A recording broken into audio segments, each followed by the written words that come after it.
Good afternoon. My name is Lorenzo Alvarado. I'm going to be the Master of Ceremonies.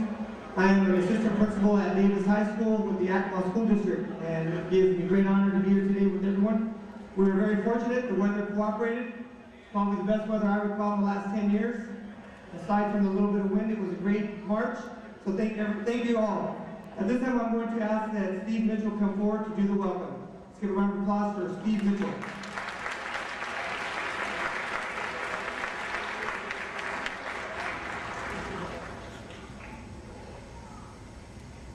All right, how are you doing today? You marched pretty hard. I thought maybe there was a fire down here. You didn't take much time to get here, right? Or you were just on fire for justice and equality, right? First of all, I want to thank you on behalf of the Martin Luther King Planning Committee for taking the time and the investment to march with us today and to support the cause. And we would be remiss if we thought the cause had ended a long time ago. The fight, the struggle, the march for freedom and justice will never end. Never. We always have to be vigilant and watchful to make sure that we're on our toes, that we pay attention to the details. We all know that we're in one of the worst economic times in history, and yet it has not brought out the best in the American character at times. And at times it has. And so when people make the issue about things that have nothing to do with economics, you need to stand up and let your voice be heard, because you're important. Do you believe that you're important? Oh, that's a sad yes, it is. Do you really believe that you are important? I want you to remember one thing, that this is a government for the people, by the people, and of the people. And you are the people. Do you hear me? All right. Well, I have to tell you, I look forward to this day every day of the year, when we can march together, and we can sing together, and we can talk together about freedom, justice, and equality. I heard on the news the other day that the young children don't quite understand what Martin Luther King was all about. And I have to say, if that's true, that maybe he was more successful than he thought. But you can never, never forget where we have come from. Okay? The only thing that we have to fear about the future is that we forget where we come from in the past. Okay? I'm going to say it one more time. The only thing that we have to fear about the future is that we have forgotten where we come from in the past. The past has set the stage for the future, and we have a bright future, because this is a picture of what America looks like today, and what America has always looked like. It always has been a diverse nation with diverse people. And in that diversity is the strength that makes this nation great. Can you make a little noise on that one?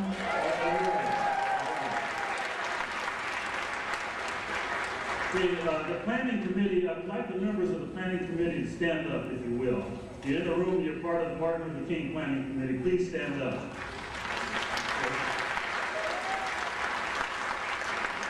Now, these are, in my view, some great people who have serious jobs and occupations and other things to do in life, but they take time to come out every year to plan this event and to make it a success so that we never forget where we come from. Okay, and that about ends what I have to say at this point. I have something to say a little later on in the program, and I'll talk to you then. So I'm so happy that you're here today, so let's give it up for yourselves, all right?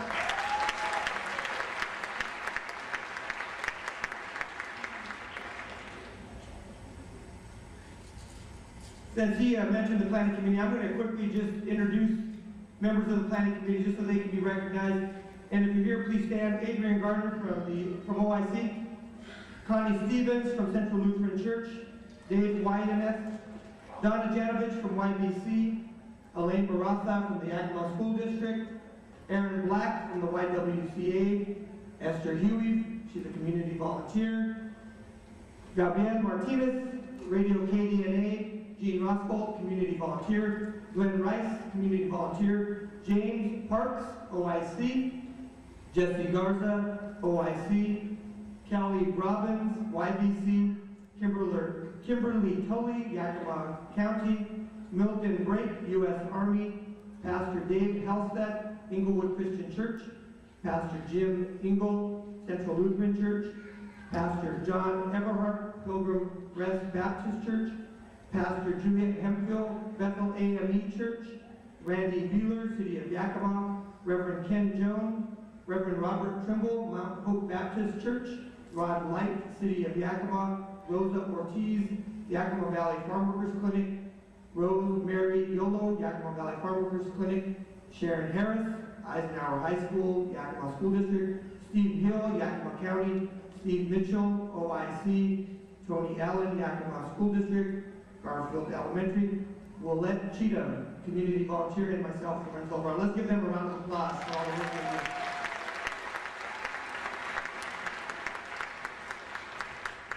A little bit of housekeeping. The marching was led by drummers from Washington Middle School and Davis High School. Let's give those drummers a round of applause. And the greeters at the door were from the Eisenhower High School, Davis High School, and also AmeriCorps. Let's give those people a round of applause. At this time, I'm going to call forward Takira Walker from Franklin Middle School to lead us in the flag salute. Takira Walker.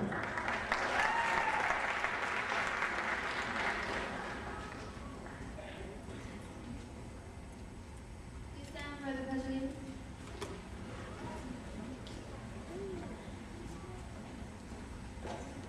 I pledge allegiance to the flag of the United States of America and to the republic for which it stands, one nation, under God, indivisible, with liberty and justice for all.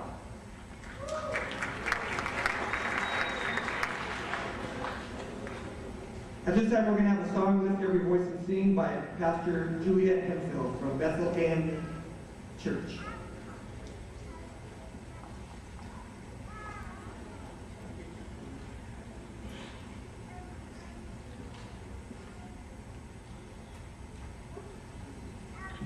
Would you please stand with me?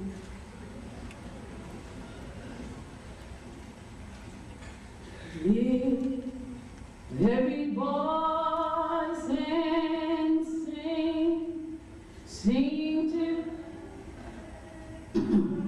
Let me start that over. Lift every voice and sing, sing to heaven and earth, ring, ring with the harmony of liberty. Let our rejoice and cry high as the lift inside. Let it resound loud as the rolling sea. Sing a song full of the faith that the dark past has taught us. Sing, sing a song full of the hope that the present has brought us. Facing the rising sun till a new day begun. Let us march on till victory. Let us march on till victory. Come on, march on till victory as one.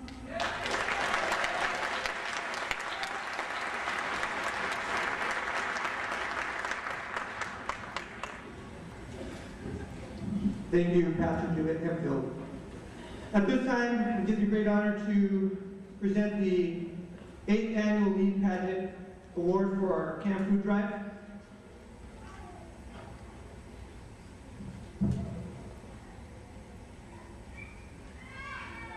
Lead Pageant was a gentleman who taught the youth of the community to enjoy all sports. He had two great passions in life, athletics and a commitment to youth. He later developed another passion, that of ensuring that the more elder adults in the community stay fit by visiting the Yakima Valley Community College exercise room for daily fitness. Lee loved his community and was involved in many civic activities, including the annual Martin Luther King Jr. Remembrance activities. He also coached the Washington Middle School football team, and from 1997 up until his death, he stayed very involved with all the activities in Yakima. Lee touched countless lives everywhere he went, and while he will be greatly missed, the commitment he gave, the memories he left, the lessons he taught, and the guidance he provided will live on forever. Lee was a great man, and it is in his honor that we present this plaque this year to the winning school. We collected a lot of cans this year. Several schools got involved, and I have the results. And I'm proud to say that in fourth place, with 786 items from Washington Middle School. Let's give Washington a round of applause. In third place, from Robertson Elementary, they collected 1,040 items. In second place, Roosevelt Elementary, they collected 2,148 cans.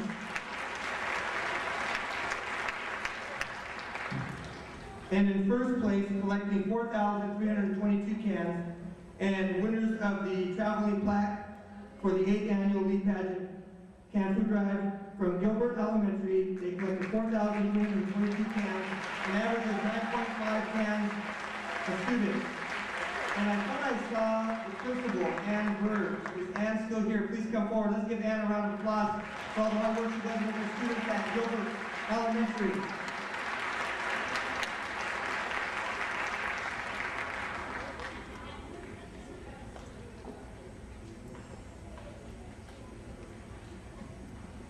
So I want you to know, Gilbert has won the award 5 times out of the last 8 years. They truly do a great job there, and it's all under the leadership of Amber. Let's give her one more round of applause.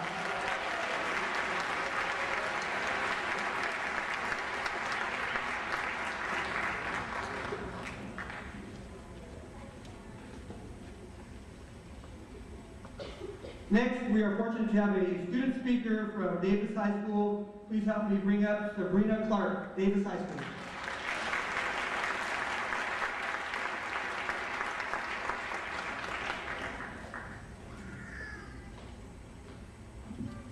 Thank you all for joining me this afternoon in remembrance and in celebration of the life of a truly great American, Dr. Martin Luther King Jr. His values, strength, determination, dedication, and his courage still stand as a guiding light of hope, not only for Americans, but for citizens of all nations who believe in justice and equality.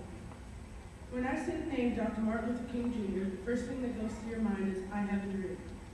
This was his famous speech that he gave in 1963. His words still stand as symbols for peace and equality for all, not just African Americans. He wanted everyone to get along and not be judged by the color of their skin. I found this next quote very interesting because it really goes to show you how honorable and thoughtful this man was. I have a dream that my 4 children will one day live in a nation where they will not be judged by the color of their skin, but by the context of their character. What he is trying to tell us in his speech is that he hoped that in the future we would not be judged on whether we are Native American, Black, white, Hispanic, Asian, but that we were truly assessed on who we are on the inside. If it wasn't for Martin Luther King Jr., most of us wouldn't be here today. He decided to be the spokesperson, to be the leader for all who are feeling discriminated and put down. He wanted to make that change and fight for our rights. He had a lot of courage to stand up and do what he did, even though he knew what his consequences were. Now that right there sounds like a hero to me.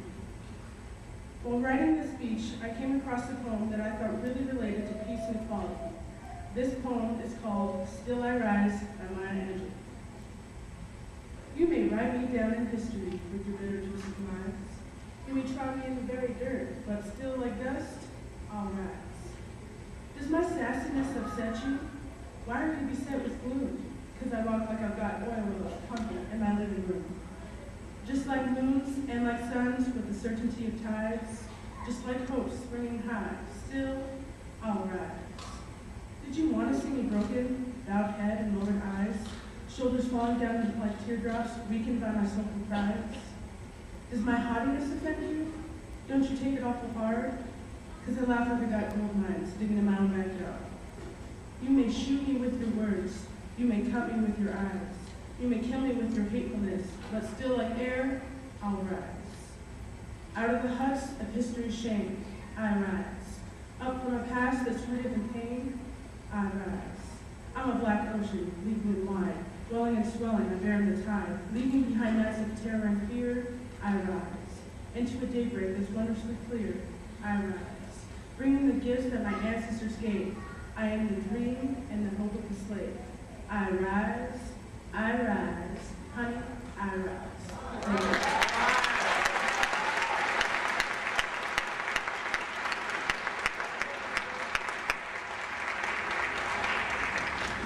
Great job, Sabrina Clark, Davis High School. Next, not on the program, but called to my attention, I'm going to call up Mr. Steve Mitchell to present a couple of awards. So please give a round of applause for Steve Mitchell.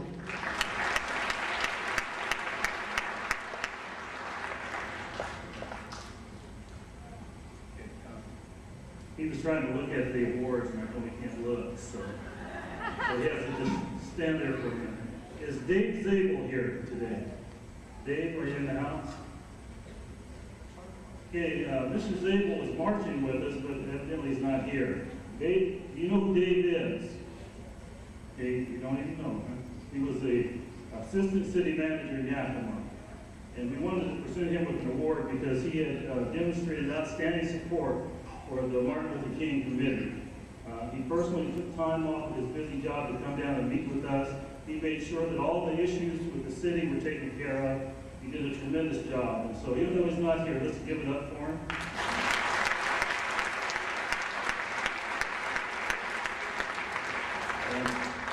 And then let me see who's on this other one here. The other one is a person that many years ago when I worked in the school district as an assistant superintendent of human resources, I took a trip with Ben Soria one day down to the Lower Valley. There was a young rascal that we needed to talk to about filling a position in administration. And his name was Lorenzo Alvarado, this person right here. And I can say he's one of the proudest hires that I had. He's demonstrated nothing but leadership, integrity, and compassion for the school district. But more than that, for the Martin Luther King Committee, he has been absolutely outstanding, pushing the school to get more involved, to do better than what they did the year before. And then we had a long discussion about how in these meetings we often keep you too long because we talk too much. And so we said we weren't going to do that this year. We're going to stay on time and stay on track and get you out of here at a decent hour. And we're way ahead of schedule right now, so I can talk a little bit. So I just want to take this time. I want to take this time to give him an award for his dedication and service to the Martin Luther King Committee. So let's give it up for him.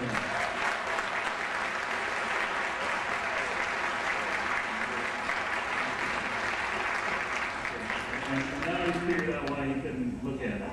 And one more thing, this is a housekeeping issue. Mr. Irv Benson, a police officer back there. Irv, will you raise your hand? Because he's not just a police officer, he was one of my math teachers when I was a principal at Eisenhower. He's an outstanding man. Irv handed me a driver's license for Mindy Marie McNulty. Mindy Marie McNulty. So if you're in the house, we need to get this back in your hands. And if you know her, contact us so we can get this back to her. If not, we'll mail it to her. Thank you.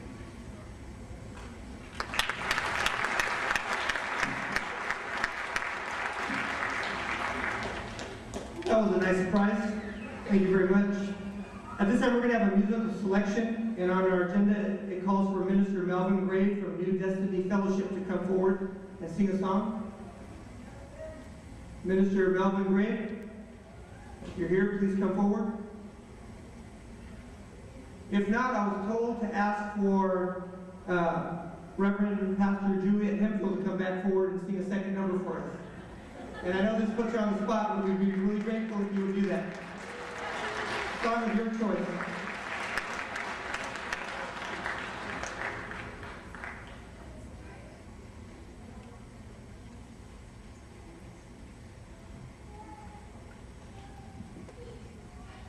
That was a nice surprise.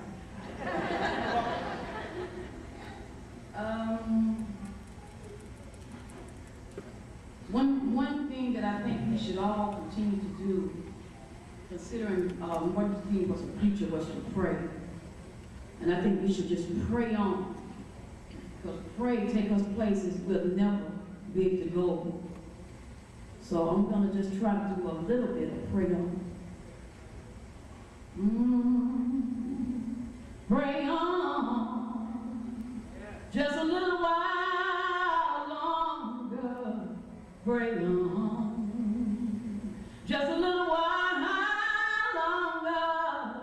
Pray on, just a little while longer, and everything will be all right.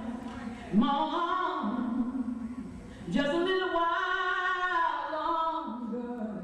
Mom, just a little while longer.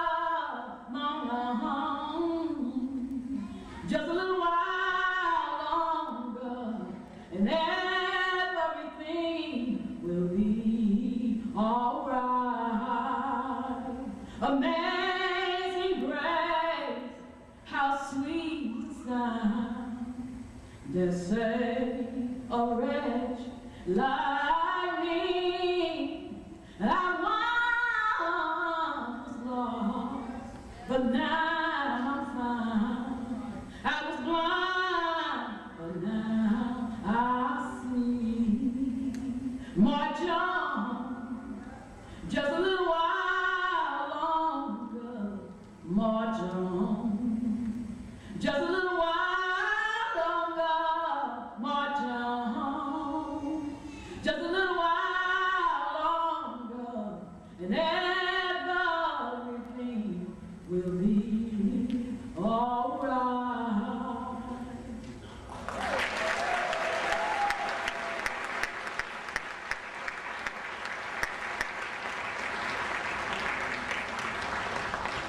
Thank you for doing that on the spot for us, Pastor Juliet Hemphill. Great job. Let's give her one more round of applause.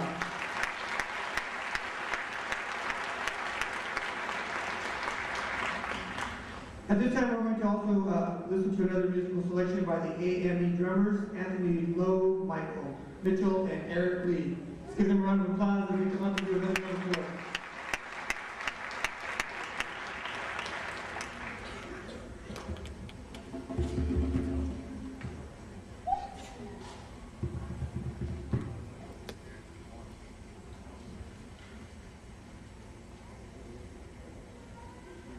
They say that freedom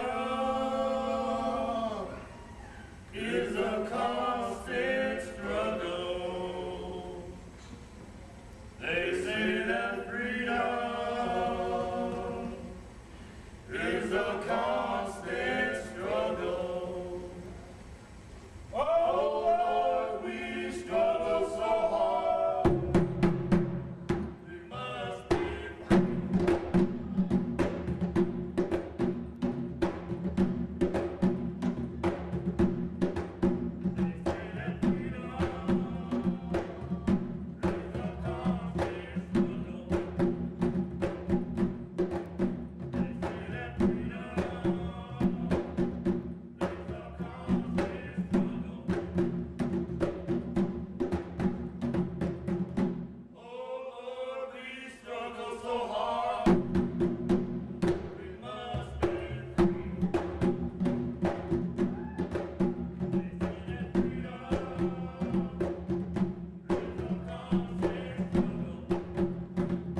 job.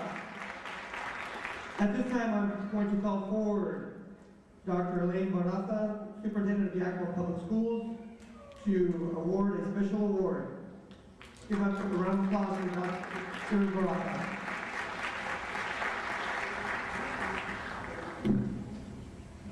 Thank you, Lorenzo. It is my distinct pleasure to present the second annual Spirit of the Dream Award today to Esther B. Huey. Where did dreams begin and how did they grow? Did Esther's mother know back in Arkansas in 1938 that her baby girl would grow up to fulfill so many dreams? Did the dreams grow roots when she moved to Yakima in the late 40s? Did Esther set off for Seattle in the 60s as a smart, single mom to follow a dream of a better life for her children? In that big city, she became successful in many ways that society defines success. A degree, a successful vice president of a bank, but she also began to build the dreams of countless youth, taking troubled and homeless children into her home. She was a dream maker, restoring and building chances for those children to achieve the American dream. The best thing that happened to Yakima was that Esther came home in 1982. Seattle's loss became Yakima's gain. Esther became a tireless force to get people in Yakima off of bad habits and onto good ones. It didn't matter whether those bad habits were drugs, alcohol, ignorance, gangs, racism, or just plain apathy. You know, it was and it is real hard to say no to Esther. Not many people can do it.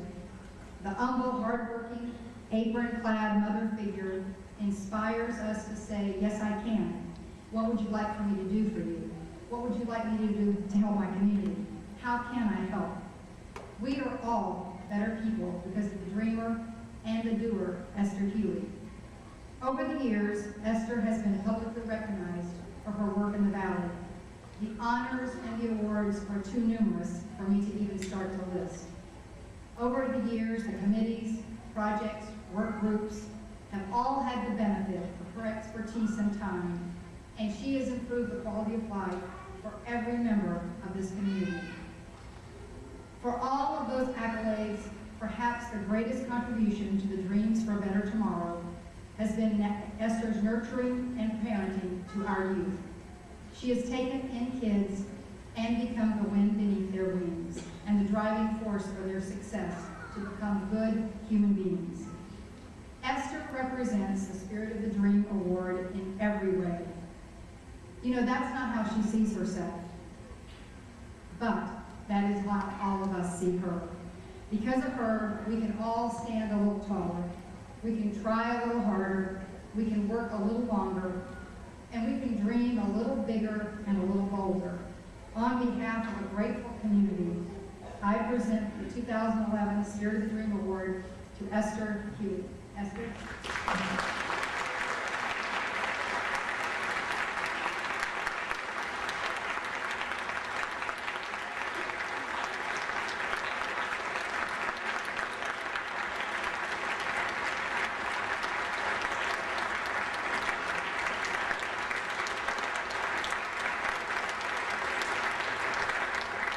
And Esther's usual humble way, when I asked her if she'd like to say something, she said, no, thank you. Let's give her another round of applause.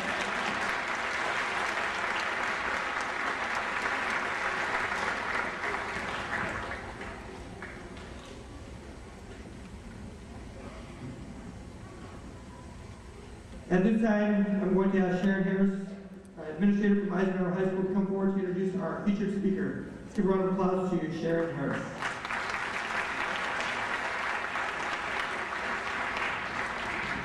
Good afternoon. It is with great pleasure that I introduce to you today a fellow educator that is genuinely passionate about children and making sure that every child has an opportunity to learn. Erin has been involved in education for over 17 years. She speaks 4 languages and was raised in the Netherlands. In her current position as Assistant of Student Achievement at OSBI, Ms. Jones has the opportunity today to share her story of perseverance and overcoming adversity. We celebrate the dream As we celebrate the journey, Aaron's moving story is a testimony that embodies the vision of Dr. Martin Luther King Jr. Please join me in welcoming our guest speaker of the hour, Mrs. Erin Jones.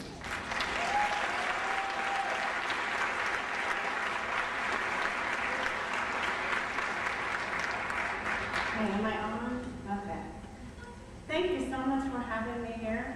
It's an honor to be here all the way from Olympia today.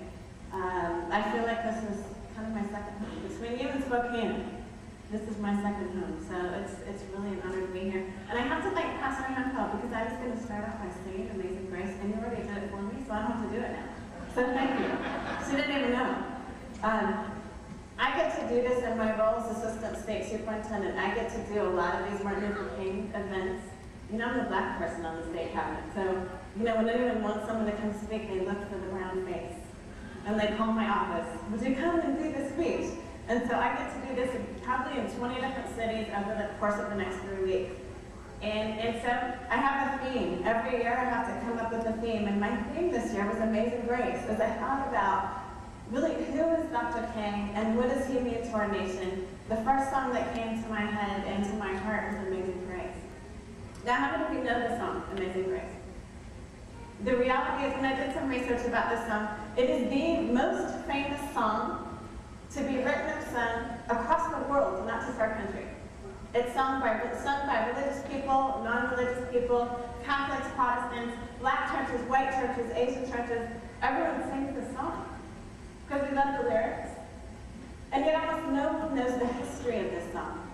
And so today I want to begin with a little history lesson about this song and why, for me, it so much represents who Dr. King was. Now, Amazing Grace was written by a man named John Stanton, who was a young sailor, a young British sailor, on the slave ships. And he sailed back and forth for years without really seeing the people in the bottom of the ship as human. He saw them as chattel, something to be sold, something to be traded. And then one day, he had a revelation.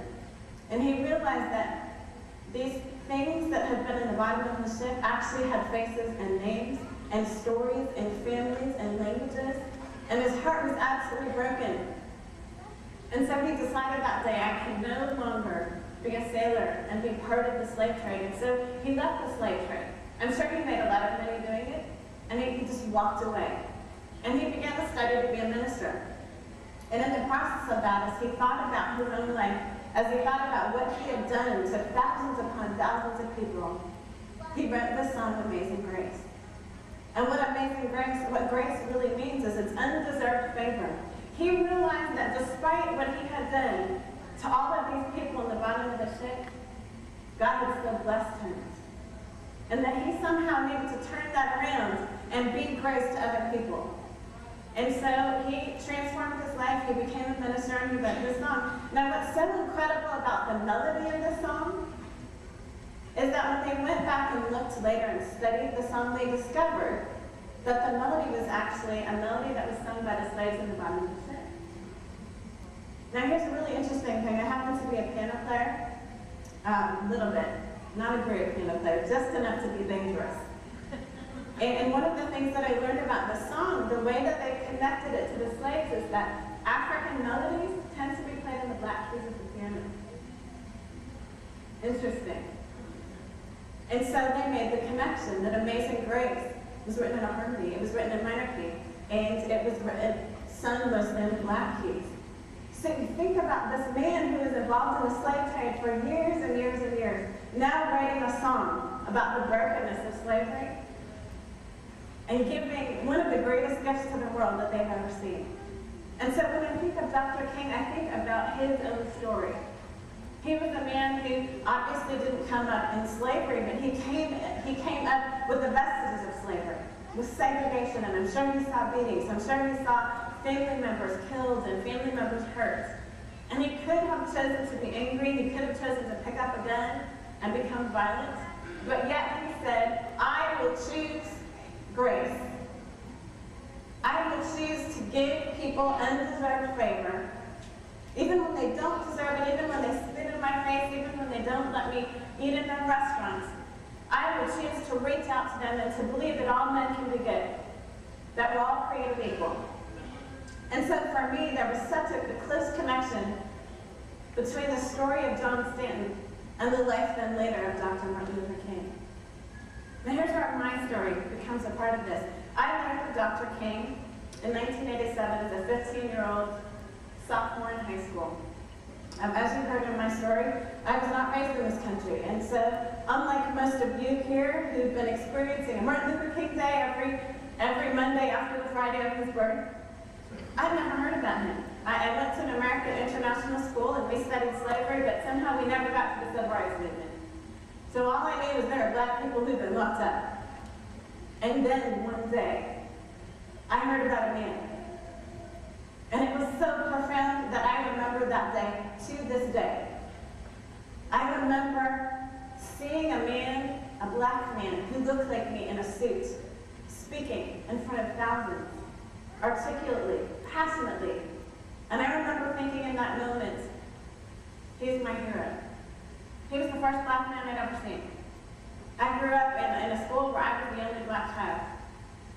And so for me, this man became kind of the reason for me to live and to do things bigger than myself. Now I've got to back up a little bit. Some of you know my story, you've heard me speak before, but for those of you that don't know me, you're probably trying to figure out how could this possibly be the first black person you saw. I was actually orphaned at birth.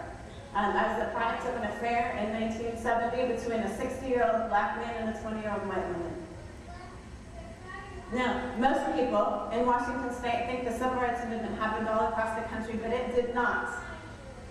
Where I was born in Minnesota, the civil rights movement hadn't arrived there. And so when this black man and this white woman conceived a child, she was seen as dirty and she was sent away into hiding for 9 months. And she was forced to give me away at birth.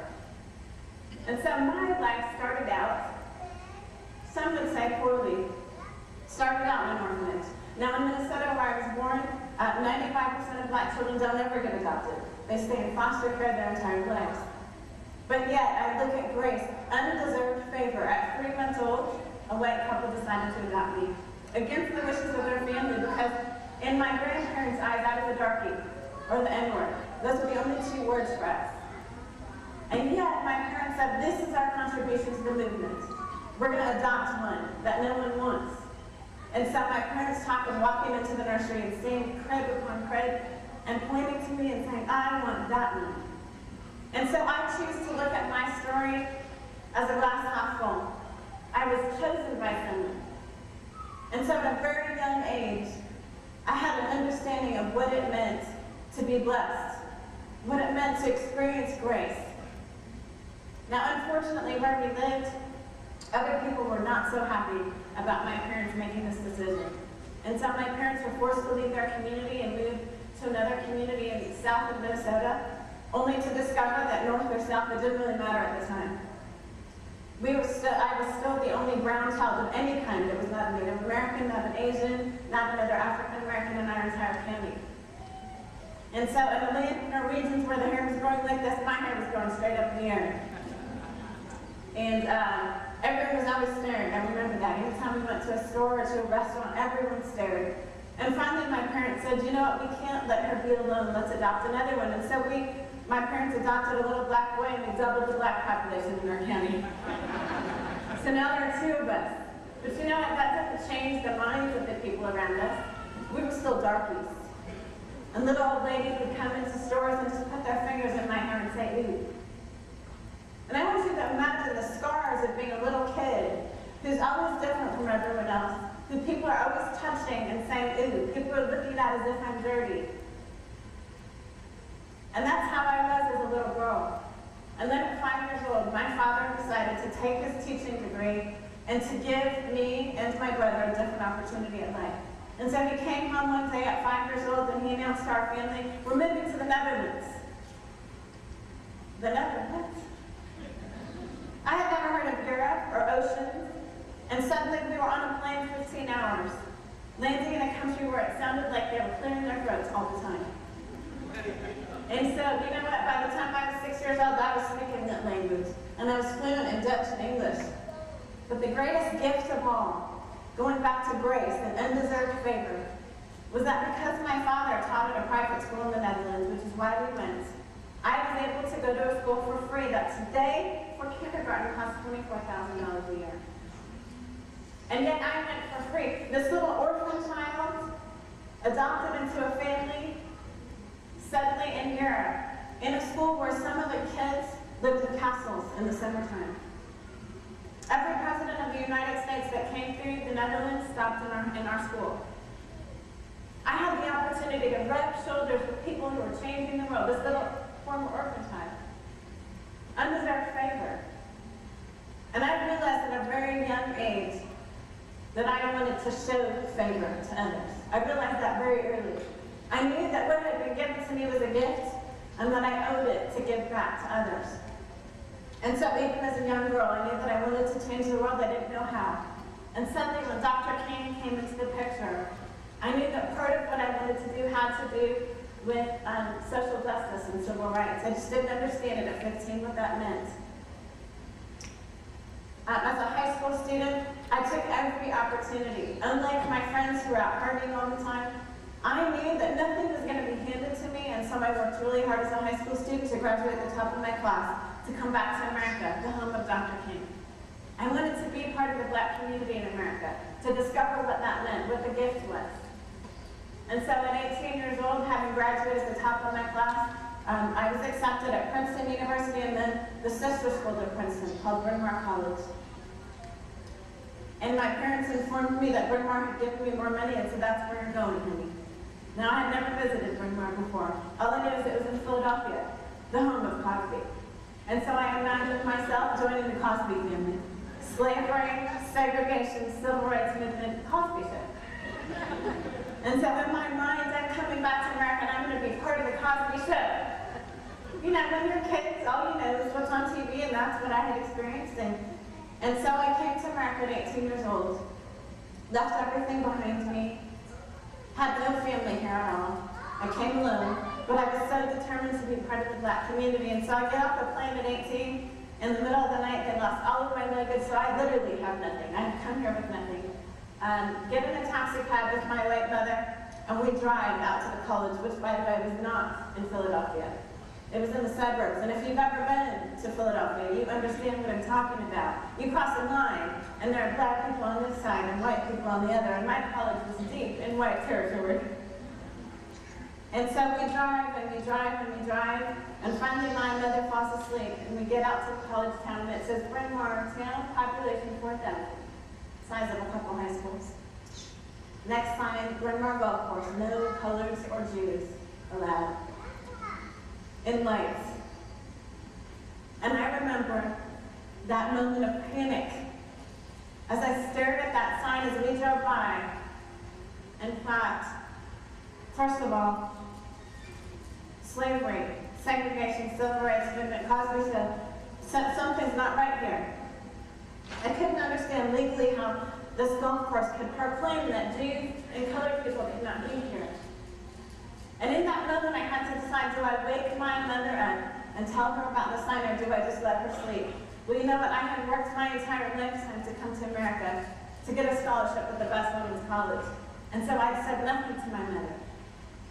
But my 4 years of college were that sign over and over. Within my first month, I can't tell you how many times I was told, you know what, you're just at this college because you're one of the 10 Black girls here. Didn't matter I graduated with a 3.9 GPA, didn't matter I spoke 4 languages, didn't matter I was a top athlete in 3 sports. People said to me, you do not belong here. By the end of my freshman year, I was convinced that I didn't belong. I was convinced that Black people's jobs were to clean toilets and clean kitchens because that's all I saw around me. 1 year was all it took to break me down. From being a confident teenager to believing that maybe my entire life had been a lie. Maybe my white parents had lied to me all my life to make me believe that I could be anything. And I was ready to commit suicide at 18 years old. And then something miraculous happened. Grace. I was stuck on campus for the summer. I didn't have money to go home. Should have been a really bad thing, a tough time. But what happened is, I decided to walk one day during that summer when I was stuck on campus, and I walked and walked and walked, and I suddenly began to hear basketballs. Now basketball is my happy sound. I play basketball every morning at 5:30, and it's my happy sound to this day. At 40, I'm still out there. But I began to hear basketballs, and I walked towards the sound. And what I discovered in the middle of this very wealthy white community was a tiny little community of shacks where the black servants had lived for generations. But Dr. J had built a beautiful basketball court right in the middle of those shacks. And there he was with 8 other guys playing basketball. And I'll never forget this. One of the guys called down, he said, "Big girl." I was about 200 pounds then, so I was a big girl. But guys, don't have to say that. Traumatizing. They said, "Big girl, come on out, we need one more player." And I, of course, happened to have my basketball shoes on. And I went out and played, and I could ball, and they said, "You know what, come back tomorrow, same time, same place, we'll be here." And I just kept going back, and I found home for the very first time in my life. I found home on those courts. But what happened is, as we played, and as we sat on the sidelines and hung out, I began to hear stories that terrified me about school for these young men. It was all young African-American men, and they all talked about dropping out of school. They all talked about metal detectors and gang violence in their school buildings. They talked about no textbooks. They talked about classrooms with 40 students and 20 chairs. And this did not compute. It didn't connect to what I had experienced in education. As part of my education, I had traveled with my 7th grade class to live on a castle for a week. I had traveled to England to visit Shakespeare's home and see Shakespeare plays. That was education to me, and what they described didn't match what I knew. And so as a senior in college, I began to visit schools in North Philadelphia. 100% black communities, segregated de facto. And what I saw in these schools broke my heart. I saw schools without textbooks. I saw elementary schools without libraries. How does one learn to read without a book? And I was convinced at 20 years old, I will change education in this country. That was not my degree. My degree was in English, French, and Spanish. I was going to be a big-time lawyer for the United Nations. But I decided in that moment, at 20 years old, I will change education in this country. I don't know how, but I'm going to do it. And so I have spent the last 17 years of my life across the country. I started in Philadelphia. Then my husband went to Notre Dame University, and I began teaching there, one of the most segregated towns in the Midwest. We lived in a black community because you could only live in a black community. If you were black, you weren't allowed to buy a home in a white community. So we lived in a community so dangerous right off Notre Dame's property that pizza delivery trucks wouldn't even come into our neighborhood. And after we had our second child, I said to my husband, I said, "Honey, I can no longer live in a community where my white parents are not welcome, and where I would not be welcome in my white parents' community. So where can we live in this country?" And he said to me, after thinking for about 20 seconds, "Tacoma, Washington." Now, my husband was raised in Tacoma. He and his family were raised in Tacoma. And he said, "You know, honey, I grew up around Asian and black and Native American." And he said, "I think you'll be really happy there." And so we moved to Tacoma about 15 years ago with our 2 boys. And instead of going to work, I said, "You know what, I want to make an investment in my personal family, because I know what happens to little black boys. I had seen it from my 4 years of college." And so we made a sacrifice and lived at the poverty level so that I could be with my children. And I began to take my 2 little boys as little babies to an after-school program where I volunteered every day, because I wanted my children to get a taste of what it was to give grace. And so we did that for 2 years until my son was actually school age. And then I had a choice to make. Do I put him in the public school? And I said no. I suspected that he had a learning disability, and I said I want to homeschool him. And so I homeschooled my son. And in the process of that, I opened a school in my garage, and I began to teach all the little black children and biracial children and ELL children in my community. And when school came around the next year, I got a really interesting call from the WNBA. And somebody had seen me play basketball somewhere, and they said, "Aaron Jones, we'd like to offer you a tryout for the Seattle Storm and the Portland Fire." And so my mother-in-law said, "You know what, your boys are school age. I will come live with you so you can train. You only get this opportunity once in a lifetime." And so I did try out. I trained for 6 hours a day, 6 days a week. When I got to tryouts, I made the NBA live for being the oldest woman with the most children. So that's what I was known for. I didn't make the team, but I was seen by an Olympic coach who asked me to represent our country against the Mexican Olympic team. And so I spent a summer in la Ciudad de Mexico. So I do speak Spanish too, puedo hablar un poquito. But I went and played basketball and got to share my story in Spanish to thousands of people in Mexico. When I came back, I knew that it was my time to go back into the classroom. And so I've been teaching across our state. I have taught for 6 years in Tacoma, finished out my teaching career in Spokane, Washington, and the poorest zip code in our state. 100% of my kids living at the poverty line. Most people don't know Spokane that way, but it is the poorest zip code in our state.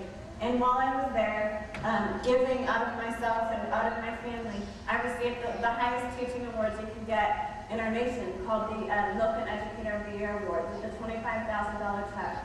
Now what was important about that was that the state superintendent got to go down to Hollywood to accept that check with me, and she asked me to come work for her, and to work on behalf of kids in poverty, families in poverty, students of color and their families. And so that is what I've been doing for the last 2 years, really sharing my story as a platform, and then working with schools to help them do a better job with our kids. But when I think of Dr. King, and I think about where we are today, education for me is the greatest civil rights issue of our day. I really believe that.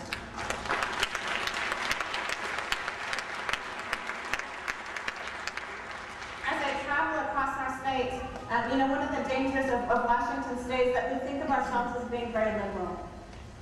We think of ourselves as not having issues around race, and yet in our state, the poorer you are and the browner you are, the less of an education you receive, and I can show you that in data. And so my heart has been broken for Washington State, but what I have learned over time is that I can't change Washington State on my own. Neither can teachers in classrooms, neither can a superintendent, neither can families. It is going to require each one of us to grab hands together. Latino, African American, white, Native American, Asian, Pacific Islander, teachers, police officers, pastors, parents, grandparents. We have all got to grab hands together, and we must make a difference. When you look at the budget cuts, I don't know how many of you pay attention.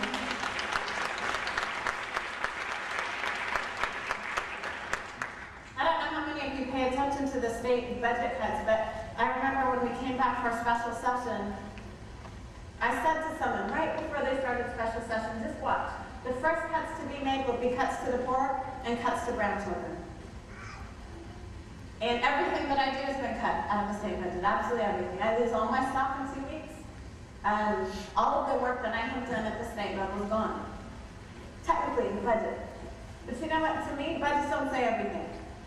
I'm going to keep doing this work somehow. But what it's going to take is all of us coming together and realizing that we need to make an investment in education. Because here's what I'll tell you, we will pay the price on the back end for not investing in education there.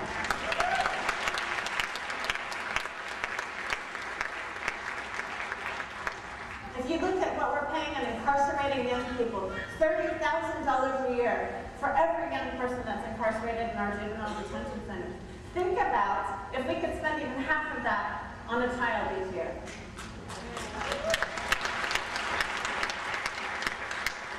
And so as you think about Dr. King and you think about his memory, I want to challenge you to something. It was said up here already today. You are the people. This government is by the people, for the people, of the people. But if the people do not speak, nothing will change. And so I challenge you today, tomorrow, next week, let your voices be heard. Get out and make a difference. Be a mentor to a young person who's struggling. Be a mentor to a young person who's not yet struggling, because they will. I have 3 teenagers, I promise you, they will. And we as parents alone, my kids are 14, 15, and 16. I need help. But the reality is we all need help. It used to be that it still takes a village to raise a child, but we used to actually live that way. Today it's me, myself, and I, and we don't even know our neighbor. And so what I'm going to ask you to do today as you think about honoring the memory of Dr. King is that you begin to see each and every child in your community as your child. How would you want your child to be treated? How would you want your child to be supported? And I want you to think about young people. What can you do to help another young person? Young people, how can you reach out to another young person? Young people, I'm going to challenge you, take advantage of every opportunity because you have a textbook. As a teacher, I get angry when kids don't bring their textbooks home because I've watched thousands of young black men in Philadelphia who didn't have textbooks to take home.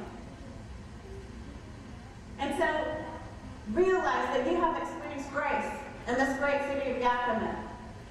Recognize the gift that you have teachers who have certificates, who actually have degrees. You have buildings with enough chairs in there for every child. And so young people, my challenge to you is take advantage of every opportunity. You never know when Gates could be walking by you and has a job. But you know what, if you're sitting back chilling, worrying about listening to your music, you're going to miss that opportunity. And so as a city, as a community, as a county, I just want to challenge you to do more of what you're doing now. I know I'm preaching to the choir. Reach out. And if each one of us can reach out to one and then reach out to another, we can change our nation and we can make this nation a great nation again. So last words of wisdom, be the change that you want to see in your community. Thank you so much.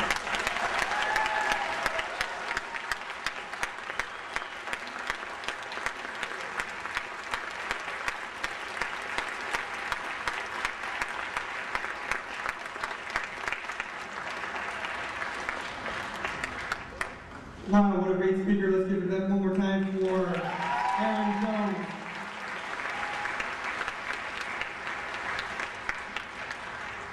Well, we're almost there. A couple of announcements.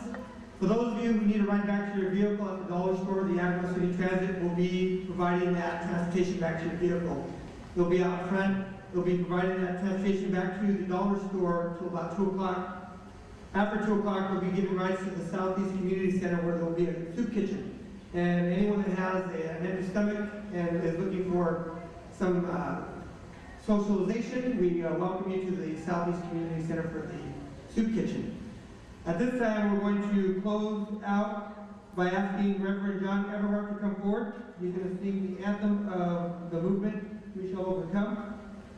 Reverend John Everhart, let's give him a round of applause.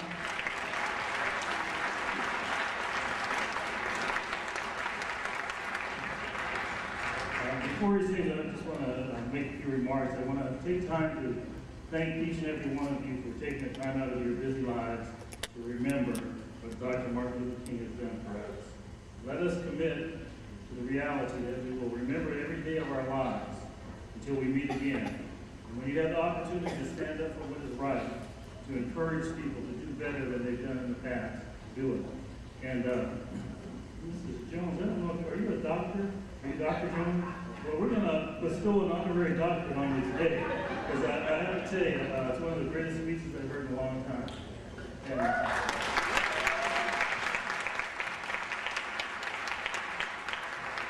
you know, often we don't talk about this, but if you just listen to her story, the life that she's lived, you can overcome any obstacle if you take the hand of God and begin to walk with Him. There's nothing that you can't overcome.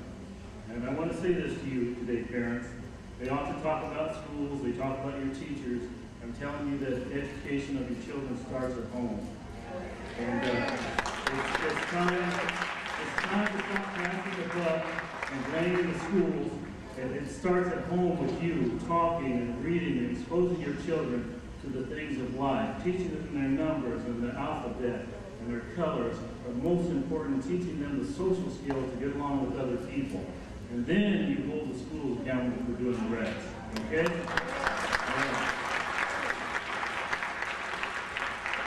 And now, one of the greatest speakers in the Yakima Valley, Pastor Everhart.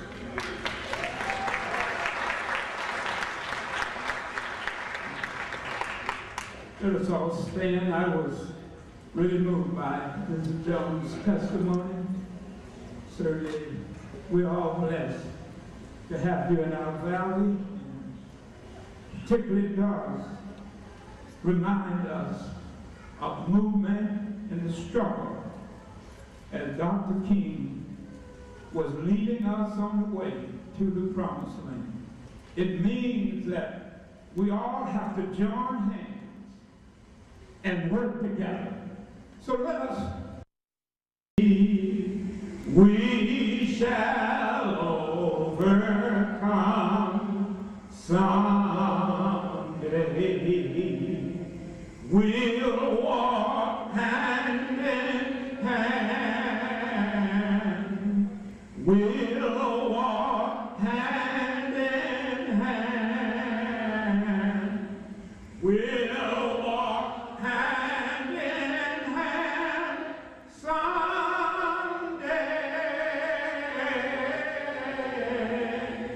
Oh, deep in my heart, I do believe we'll walk hand in hand someday.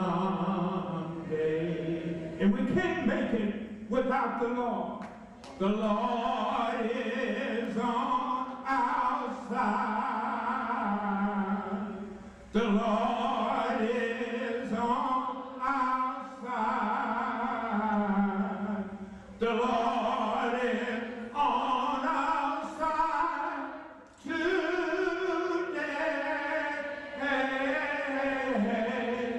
Oh, deep in my heart,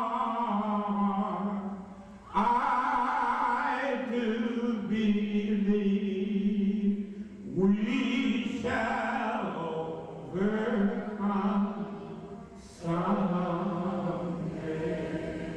God bless you.